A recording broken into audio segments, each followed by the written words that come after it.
আগের জামানায় সুদখোর কম ছিল, এখন কি? অনেক না, প্রত্যেক। আগে বড় লোকরা সুদ খেত বেশি বড় লোক হওয়ার জন্য, এখন আমরা ক্ষুদ্র ঋণ ব্যবস্থায় প্রত্যেকেই সুদ খাই বড় লোক হওয়ার জন্য। কিন্তু আপনারা বলেন সারা বাংলাদেশে স্টাডি করে আমাকে 10টা 50টা 100টা একটা নমুনা দিন যে দরিদ্র অসহায় মানুষ অন্য কোনো সম্বল ছিল না, কোনো এনজিও থেকে ক্ষুদ্র ঋণ নিয়ে কর্ম করে এখন সচ্ছল, তার আর কোনো এনজিওতে কোনো ঋণ নেই। পাওয়া যায়?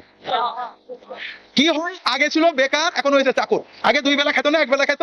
আমি যে বললাম যে তোমাকে এই 10,000 টাকা দিচ্ছি, যা পারো আয় উপার্জন করে খাবা, আমার শুধু প্রতিদিন 500 টাকা দিয়ে দেবা, তো খুশি হয়ে নিয়ে কেটে কেটে সন্ধ্যে লাগে 520 টাকা হয়েছে। ও কত পেল? আর আমি যে বড় লোক কে হচ্ছে এই সমিতিগুলো, আর ও আমার চাকর হয়ে পাগলের মতো খাটছে। তারপরেও ঋণ যখন শোধ হয় না, তখন আরেক সমিতির থেকে টাকা নিয়ে এটা শোধ দেয়।